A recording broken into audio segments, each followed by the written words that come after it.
اللہ کے رسول صلی اللہ علیہ وسلم کی سب سے بڑی صاحبزادی کا قاتل ہے۔ حضرت زینب رضی اللہ تعالی عنہ آ رہی تھی مکہ سے مدینہ کی طرف، اس نے نیزہ مارا، آپ گر گئی۔ بطن اطہر میں اولاد تھی، بچہ ضائع ہو گیا، شدید بیمار رہنے کے بعد وصال کر گئی۔ فتح مکہ کے بعد حبار بن اسود چہرے پہ نقاب ڈال کے آیا، باپ کلیجے پہ ہاتھ رکھ کے بتائے نا بیٹی پیاری کتنی ہوتی ہے۔ باپ ذرا کلیجے پہ ہاتھ رکھ کے بتائے کہ بیٹیاں جگر کا چین ہوتی ہیں، بیٹیاں سکون ہوتی ہیں، بیٹی باپ کو کتنی پیاری ہوتی ہے۔ بیٹی کا قاتل سامنے کھڑا ہو گیا، چہرے پہ نقاب ڈالا ہے، کہتا یا رسول اللہ صلی اللہ علیہ وسلم بہت بڑا دشمن بھی آ جائے تو آپ معاف کر دیتے ہیں۔ جاگ رہے ہیں آپ لوگ؟ فرمایا بہت بڑا دشمن بھی آ جائے تو معاف کر دیتے ہیں۔ حضور نے فرمایا حبار چہرے سے نقاب ہٹا، بیٹیاں بھولا نہیں کرتی، تو کلمہ پڑھ میں تجھے بھی معاف کرنے کو تیار۔ فرمایا ہٹا چہرے سے نقاب، کبھی بیٹیاں بھی کسی کو بھولی ہے لیکن تو کلمہ پڑھ صحیح، میں تجھے بھی معاف کرنے کو تیار ہوں۔ اگر اتنا بڑا قاتل معاف ہو سکتا ہے تو چچا کیوں نہیں معاف ہو سکتا؟ تائے کو معافی کیوں نہیں مل سکتی؟ ماما جی کو معافی کیوں نہیں مل سکتی؟ سسر کے ساتھ سلوک کیوں نہیں ہو سکتا؟ آپ اپنے برادر نسبتی کے ساتھ محبت کیوں نہیں کر سکتے؟ کیوں ان ساری محبتوں کو فروغ دیا کیوں نہیں جا سکتا؟ اگر قاتل کے ساتھ ظالم کے ساتھ صلح ہو سکتی ہے، اگر ابو جہل کا بیٹا اکربا کلمہ پڑھنے آئے اور میرے رسول منبر پہ کھڑے ہو کے استقبال فرمائے اور صحابہ کہیں یا رسول اللہ وہ تو کافر اور دشمن کا بیٹا ہے، فرمایا پہلے دشمن کا بیٹا تھا، آج تو مومن بن کے کلمہ پڑھنے آیا۔ وہ پہلے کی بات ہے، استقبال کیا جا رہا ہے۔ عزیز دوستو، تیسری بات یہ ہے کہ معاف کریں، اور چوتھی بات یہ ہے جب کوئی معافی مانگنے آ جائے نا پھر اس کو معاف بھی کر دیں۔ جڑے گا معاملہ تب بھی، معافی دیں بھی اور معاف جی بڑا مشکل معاملہ ہے۔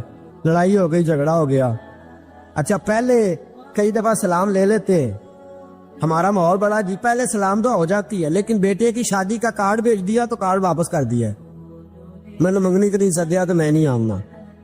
واہ جی واہ، بھائی منگنی پہ آپ کا آنا کچھ ضروری تھوڑا تھا، جب گھر والے کا دل کرے بلائے۔ پھر وہ ساری برادری کو لے کے دروازے پہ گیا، پر پھوپھی کہتی ہے میں آتی ہی نہیں، ماما جی کہتے ہیں تو جو مرضی کر لے، یہی تو موقع آیا ہے۔ حدیث سناؤں، اتنے سخت لفظ، اتنے سخت، رحمت للعالمین رسول اتنے ناراض نظر آتے ہیں۔ حضور نے فرمایا ترغیب و ترہیب میں حافظ منذری رحمت اللہ علیہ حدیث لائے، رسول رحمت صلی اللہ علیہ وسلم نے فرمایا جس سے اس کا بھائی معافی مانگنے آیا اور اس نے معاف نہ کیا، جس سے اس کا عزیز، اس کا دوست، اس کا رشتہ دار، اس کا مومن بھائی معافی مانگنے آیا اور اس نے معاف نہ کیا، فرمایا اگر معاف نہیں نہ کرنا تو میرے حوض کوثر پہ نہ آئے، میں جام نہیں پلاؤں گا۔ حوض کوثر پہ بالکل نہ آئے، مجھ سے جام کا مطالبہ نہ کرے، سخت گرمی کے ماحول میں میں نہیں جام پلاتا، اگر مجھ سے جام لینا ہے میرے ہاتھوں سے تو جب بھی کوئی معافی مانگنے آئے فوراً معاف کر دیا کرو، جب بھی کوئی۔ اور معافی بندے کے لیے نہیں دینی، اللہ کی رضا کے لیے دے دی۔ بندے میں تو کوتاہیاں موجود رہیں گی، بندے میں تو غلطیاں موجود رہیں گی۔ آج اختلافات ہیں رشتہ داروں میں، اتنے اختلافات کے سال فوتگی ہو گئی، ایک شخص فوت ہو گیا جو کسی کا نانا ہے، کسی کا پوت، کسی کا نانا لگتا ہے، کسی کا دادا لگتا ہے، کسی کا ماما لگتا ہے، کسی کا چچا لگتا ہے، کسی کا پھپھا لگتا ہے، لیکن لڑائیاں بڑی ہیں۔ بیچارہ فوت بھی ہو گیا، انتقال ہی کر گیا، اب بھی جناب آتے ہیں تو سیدھے جنازہ گاہ، اس کے لیے نہیں، لوگوں کو دکھانے کے لیے۔ جنازہ گاہ آئے، جنازہ پڑا، لوٹ گئے۔ بھئی اتنی نفرت کے مرنے والا ماری گیا ہے اور ہم ابھی تک درگزر کرنے کو تیار نہیں۔ میرے رسول کریم صلی اللہ تعالی وسلم نے فرمایا اگر تو چاہتا ہے کہ تیری عمر بھی زیادہ ہو اور تیرا رزق بھی زیادہ ہو تو اپنے رشتہ داروں سے اچھا سلوک کر، اللہ دونوں چیزوں میں برکتیں پیدا فرما دے گا۔ کن سے اچھا سلوک کر جی؟ یہ نہیں فرمایا وہ بھی جواب میں اچھا ہی کرے تو تب ہے۔ سب سے افضل صدقہ کون سا ہے؟ غریب کو دینا، مسکین کو دینا، یتیم کو دینا، مدرسے کو دینا، مسجد کو دینا، سب سے افضل صدقہ۔ اچھا یہ حدیث آپ نے پتا کیا کرنا جو میں سنانے لگا ہوں، یہ گھر جانا ہے، اس کو لکھ لینا ہے اور اس کو نہ پڑھنا ہے کبھی کبھی کھول کے کہ یہ کیا جملے ہیں حضور سید عالم کے، محبوب پاک کے یہ کیسے عجیب حضور نے فکرے اور کس انداز میں سمجھا دیا، کتنی خیر ڈیل دی اپنے غلاموں کے دلوں میں۔ حضور نے فرمایا غلاموں پتہ ہے سب سے افضل صدقہ کون سا ہے؟ ایک صحابی کہنے لگے حضور یتیم کو دینا، فرمایا نہیں۔ سب سے افضل صدقہ کون سا ہے یا رسول اللہ؟ مسکین کو دینا، فرمایا نہیں۔ سب سے افضل صدقہ حضور مسافر کو دینا، فرمایا نہیں۔ سب سے افضل صدقہ یا رسول اللہ مجاہدین اسلام کو دینا، فرمایا نہیں۔ حضور پھر بڑی قابل غور حدیث، جاگیے گا ذرا آنکھ کھولیے گا، ذرا ٹیک چھوڑیے گا، ذرا عجیب انداز دیکھیے گا میرے ماں بھئی حدیث میں فکرے کیسے بیان فرمائے۔ رسول پاک نے فرمایا تیرا رشتہ دار ہو، سب سے افضل صدقہ کیا ہے؟ تیرا، بولیے یار، تیرا رشتہ دار ہو اور غریب ہو، حقدار ہو، اور اگلے لفظ بڑے عجیب ہیں، تیرا رشتہ دار ہو، غریب ہو اور تجھ سے ناراض ہو۔ کیسی بات ہے؟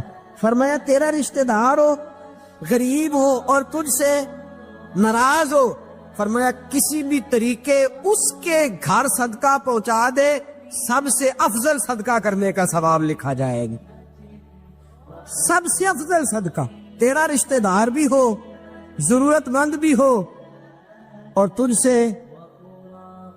سبحان اللہ، ہمارا تو حال یہ ہے کہ اس کو کسی طرف سے آتا بھی ہو تو ہم روک دیتے، کہتے نہیں ایڈا تگڑا کام کرے ہیں تسی یہ نکالی دیندے ہو، یہ چار منڈے نے کما کے کھان ہو، صاحب اس کو کیا بھائی؟ فرمایا تیرا رشتہ دار ہو، حقدار ہو، ضرورت مند ہو، شرط یہ بھی لگا دی کہ ساتھ تجھ سے ناراض بھی رہتا ہو، اس کو تو صدقہ دے گا تو اللہ تجھے سب سے افضل صدقہ کرنے کا ثواب عطا۔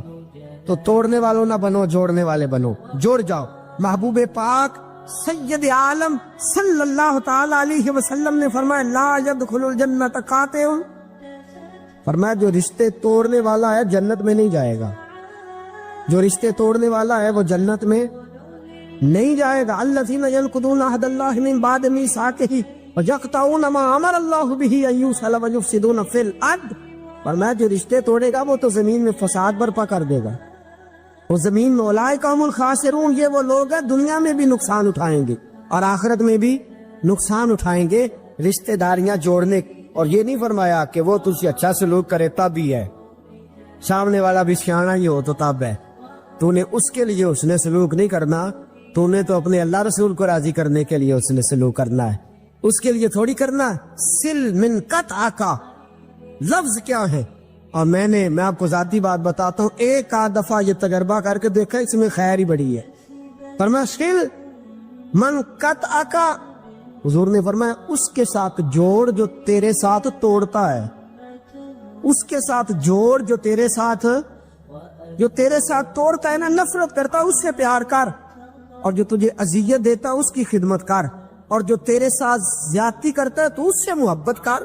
اصل پیار تو یہ ہے، جوڑنے والے سے تو سارے جوڑ لیتے ہیں، محبت کرنے والے سے تو سارے محبت کر لیتے ہیں۔ فرمایا سل من قطع کا، اس کے ساتھ جوڑ جو تیرے ساتھ توڑے، جو نفرت کرے اس سے پیار کر، پھر تیرے ضعف کا پتہ چلے گا، پھر تیرے حوصلے کا پتہ چلے گا، پھر تیری دلیری سمجھ میں آئے گی۔ تو دوستو جوڑنے والے بن جائیں، پیار کرنے والے بن جائیں، نفرتیں نہیں محبتوں کو فروغ دیں۔ اگر یہی کام ہوتا، میں کہا کرتا ہوں اگر دولت بڑی پیاری ہوتی نا تو سب سے زیادہ سیدہ فاطمہ کے گھر رہتی۔ اگر یہ کوئی بہت اعلیٰ چیز ہوتی تو یہ تو وہ والا گھرانہ ہے کہ 3 دن چولہا نہیں جلا، اور کنز المال میں وہ لفظ موجود ہے کہ حضرت ابو ہریرہ فرماتے ہیں کہ اونٹ کے بالوں کی بنی ہوئی چادر سیدہ فاطمہ نے اوڑھی ہوئی تھی، اونٹ کے بالوں کی بنی ہوئی چادر، اور وہ چکی پیس رہی تھی، چکی چلا رہی۔ کہتے حضور نے دیکھا تو نبی پاک کی آنکھوں میں آنسو ضرور آئے، اور پتہ محبوب نے کیا فرمایا؟ یہ کنز المال میں موجود ہے۔ محبوب فرمانے لگے شہزادی دنیا میں تھوڑی سی تکلیف برداشت کرو، آخرت کی ساری عزت اللہ تمہیں ہی عطا فرما۔ سبحان اللہ۔ یہ تھوڑی دشواری ہے، یہاں ہر بندے کی بیٹی دکھی نہیں، جس کو بھی پوچھ لیں دکھی ہے، جس سے بھی پوچھ لیں حضرت جی دعا کرنا، پیر صاحب دعا کرنا، مفتی صاحب دعا کرنا، بزرگ کو دعا کرنا. کیوں جی؟ بیٹی بڑی تکلیف میں. کیوں جی؟ کہتے سسرال والے کام بڑا کراتے ہیں. چکی پیستی ہے، لیپا پوتی کرتی ہے، اس کے ہاتھوں میں چھالے پڑ جاتے ہیں.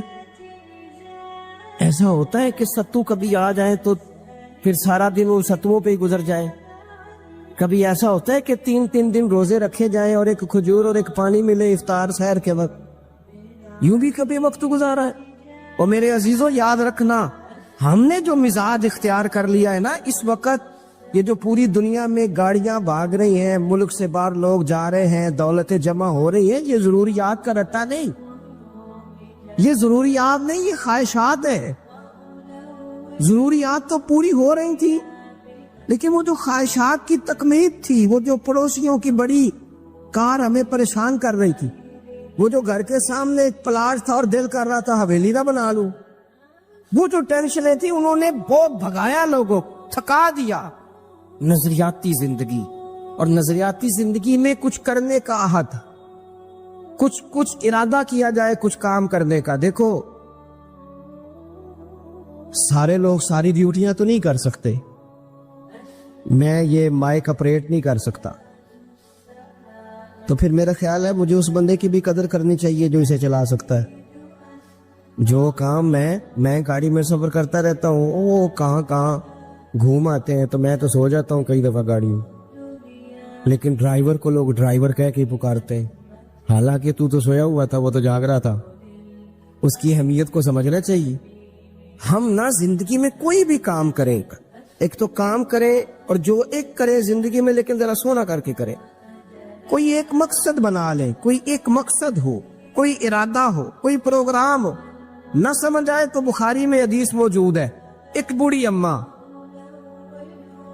حضور کی مسجد میں جھاڑو دیتی تھی، اور چلو کچھ کرتی تو تھی نہ یاو.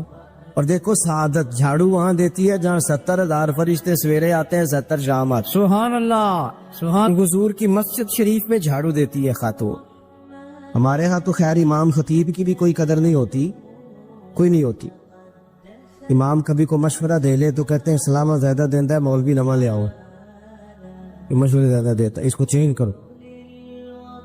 اور مسجد کے خادم کی کوئی حیثیت، لیکن جو مسجد میں جھاڑو دینے کی فضیلت ہے نا. حضرت بابا فرید صاحب سے جب کو بندہ کہتا تھا نا دل بڑا پریشان ہے، تو بابا صاحب کہتے تھے مسجد میں جھاڑو دیا کر، اللہ سکون عطا کرے گا.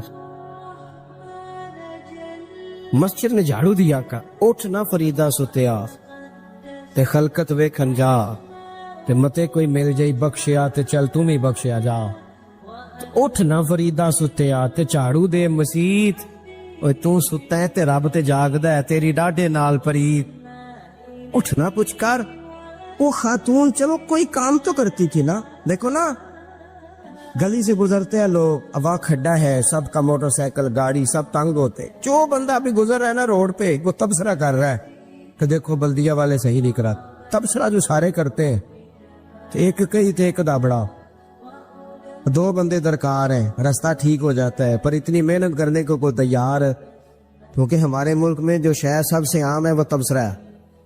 تبصرہ کرو صبح شام جتنا ممکن ہے، تبصرے کرو، ڈیوٹی یہی ہے ہماری. وہ خاتون مسجد شریف میں جھاڑو دیتی تھی، کوئی زندگی کا مقصد تو بنایا، کوئی نظریہ تو ہے. صحابہ نماز پڑھ کے چلے جاتے، خاتون جھاڑو لیتی، حضور کی مسجد شریف میں جھاڑو دیتی. بیمار ہو گئی، قربان جائے، حضور تیمارداری کے لیے تشریف لے گئے. رات کو انتقال ہو گیا، ٹھنڈ کا موسم تھا، حضور کا حکم ہے جلدی تدفین کر دو. صحابہ نے تکلیف دینا مناسب نہ جانا، اس خاتون کی تدفین کر دی. سارا کچھ جاننے والے رسول جو فرش پہ کھڑے ہو کے عرش کی خبریں دے، وہ تشریف لائے اور آ کر کے پوچھا خبر کیوں نہیں دی مجھے؟ اس بوڑھی کے جنازے کی کوئی کام تو کرتی تھی نا، کوئی ڈیوٹی تو کی نا، خبر کیوں نہیں دی؟ ویسے تو وارث جنازہ پڑھ دے تو دوسرا جنازہ جائز نہیں ہو، وارثوں نے نہ پڑھا ہو تو دوسرا جنازہ پڑھا جا سکتا ہے. حضور تو خود وارث ہے نا ساری امت کے. ہائے ہائے بے شک. تو رسول کریم قبر پہ کھڑے ہو کے فرمانے لگے صفے بناؤ، میں دوبارہ جنازہ پڑھاؤں گا. سبحان اللہ. میں دوبارہ جنازہ پڑھاؤں گا. کیوں؟ زندگی میں کوئی خدمات تو ہے نا، کوئی ڈیوٹی تو ہے نا. پہلے تو ہم کچھ کرتے نہیں، اور اگر کرتے بھی ہیں تو صرف دوسروں کا دھیان ہی رکھتے ہیں, دوسروں پر توجہ ہوتی ہے کہ فلانا فلانا. بھئی آپ اپنا کام کریں, کچھ زندگی میں کر گزرے, کوئی ڈیوٹی کرے. اگر زندگی نظریاتی ہوگی, دیکھو ڈھیر سارے لوگ ہوتے ہیں, نام میرا شاید آئے گا کہ مدرسہ انہوں نے بنایا ہے, مسجد انہوں نے بنائی, میرا ہی نام آئے گا اگر کہیں میں بناؤں گا. لیکن زمین دینے والے کا بھی ایک کردار ہوتا ہے, اس میں نقشہ نویس کا بھی ایک کردار ہوتا ہے, اس میں ایک اینٹ خرچ کرنے والے کا بھی کردار ہوتا ہے. پھر وہ کام ختم نہیں ہوتا. سریا, وہ لینٹر ڈالنے والے جو ہوتے ہیں ان میں جو سریا باندھنے والا ہے وہ بھی ایک قیمتی کردار رکھتا ہے. پھر کہتے ہیں الیکٹریشین کو بھی بلاؤ. پھر یہاں بھی کام ختم نہیں ہوتا.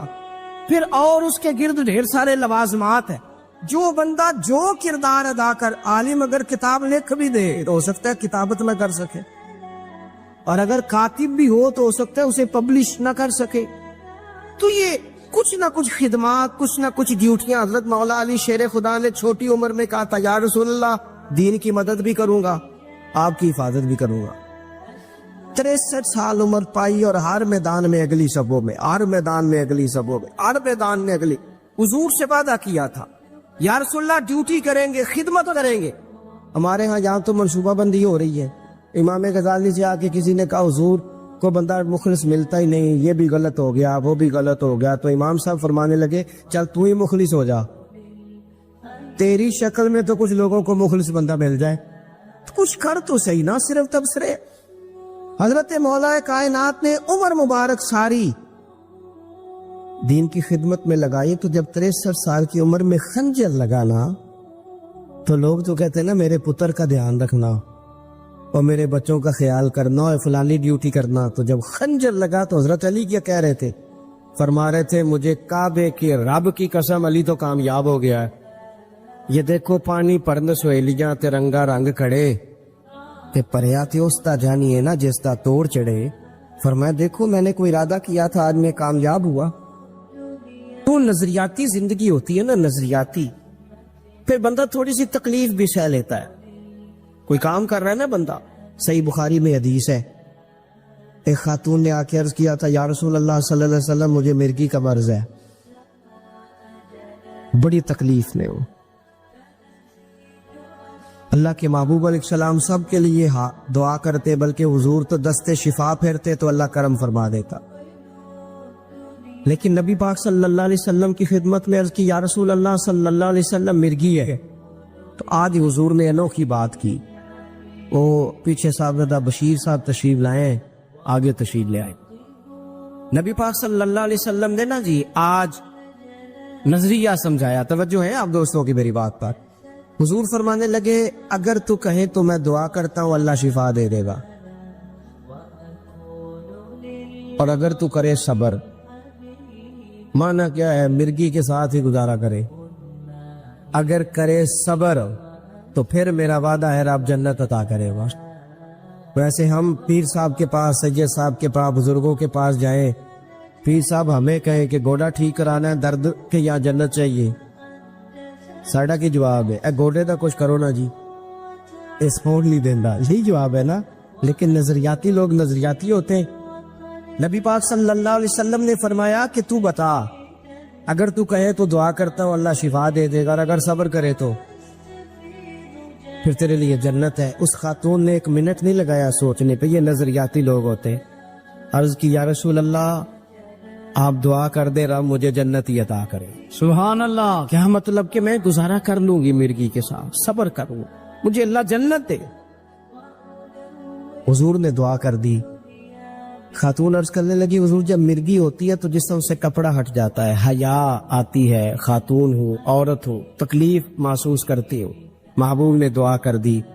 صحابہ کہتے ہیں جتنی بھی مرگی ہوتی تھی اس کے کپڑے نہیں جسم سے ہٹتے تھے, جتنی مرضی بھی ہو کپڑا قائم رہتا تھا. دیر تک وہ بوڑھی اماں زندہ رہیں. خواتین ایک دوسرے سے کہا کرتی تھی کسی نے جنتی دیکھنی ہے تو اس بی بی کو دیکھو, اسے دنیا میں حضور نے جنت کی بشارت. نظریہ ہوتا ہے, نظریہ. ویسے آنا جانا, تصویریں بنانا, گھومنا پھرنا, پلاننگ کرنا چلتا رہتا ہے. لیکن جو نظریاتی لوگ ہوتے ہیں انہیں ذرا تھکاوٹ بھی تھوڑی ہوتی ہے. نظریے کے لیے کام کر رہے ہیں نا, وہ بھاگتے ہیں، ان کا بھاگنا انہیں تھکاتا نہیں۔ جب آپ نظریاتی ہیں تو صبح قیامت پہ نظریاتی اور غیر نظریاتی لوگوں کا نتیجہ کیا ہے؟ یوم نحشر المتقین الی الرحمن وفدا۔ اللہ فرماتے ہیں یہ جو متقی ہوں گے نا، انہیں رب کی بارگاہ میں پیش کیا جائے گا قیامت میں، پر مہمان بنا کے پیش کیا جائے گا، ان کا میزبان رب ہوگا۔ دنیا میں بے شمار انسان آباد ہیں، بہت سارے ممالک ہیں، لاتعداد بستیاں ہیں، اور مختلف سوچوں کے، مختلف مذاہب کے لوگ بستے ہیں۔ کوئی کسی چیز کا انکار کرتا ہے تو کوئی کسی چیز کا انکار کرتا ہے، کوئی معاذ اللہ تعالی جنت و دوزخ کا منکر ہے، کوئی تقدیر کا انکاری ہے۔ کچھ لوگ ایسے بھی ہوتے ہیں جو کلمہ گو ہو کر بھی حضور کے معراج جسمانی کے انکاری ہیں، کوئی اولیاء کے، صوفیاء کے، بزرگان دین کے طریقہ تصوف کے انکاری ہیں۔ پھر اس سے اور آگے بڑھ جائیں تو معاذ اللہ تعالی قرآن مجید ہمیں بتاتا ہے کچھ ایسے بھی تھے جو نبیوں کے، رسولوں اور پیغمبروں علیہم السلام کے انکاری تھے۔ نقل کفر نہ باشد، کچھ لوگ تو اللہ کا بھی انکار کرتے ہیں، وجود باری تعالیٰ کے ہی سرے سے قائل نہیں ہے۔ تو اس دنیا کے اندر بہت سارے مذاہب، بہت سارے لوگ اور بہت ساری چیزوں کا لوگ انکار کرتے ہیں۔ ایک چیز ایسی ہے جس کا کوئی منکر نہیں، ایک نظریہ ایسا ہے جس کا کوئی انکار نہیں کرتا، اور وہ کیا ہے؟ وہ موت ہے۔ کوئی کسی مذہب سے تعلق رکھتا ہو، کسی گروہ سے تعلق رکھتا ہو، کسی فرقے سے تعلق رکھتا ہو، کسی بستی، کسی ملک، کسی جگہ کا رہنے والا ہو، اس بات کا قائل ہے کہ بہرحال موت آئے گی، بہرحال دنیا سے جانا ہے، بہرحال ایک دن گلشن حیات کو سمیٹنا ہے۔ کوئی امیر ہو تب بھی، غریب ہو تب بھی، دانا ہو تب بھی اور نادان ہو تب بھی، عمل کرنے والا ہو تب بھی، بے عمل ہو تب بھی، غیر معروف ہو تب بھی، اور اس کے نام کا زمانے میں ڈنکا بجتا ہو تب بھی، بہرحال دنیا سے جانا ہے، بہرحال رخت سفر باندھنا ہے، بہرحال ایک دن سارا کچھ سمیٹنا ہے۔ لیکن ایک تھوڑا سا فرق ہے، کافر کہتا ہے مریں گے تو فنا ہو جائیں گے، اور مومن کہتا ہے کہ اصل زندگی ہی مرنے کے بعد شروع ہوگی۔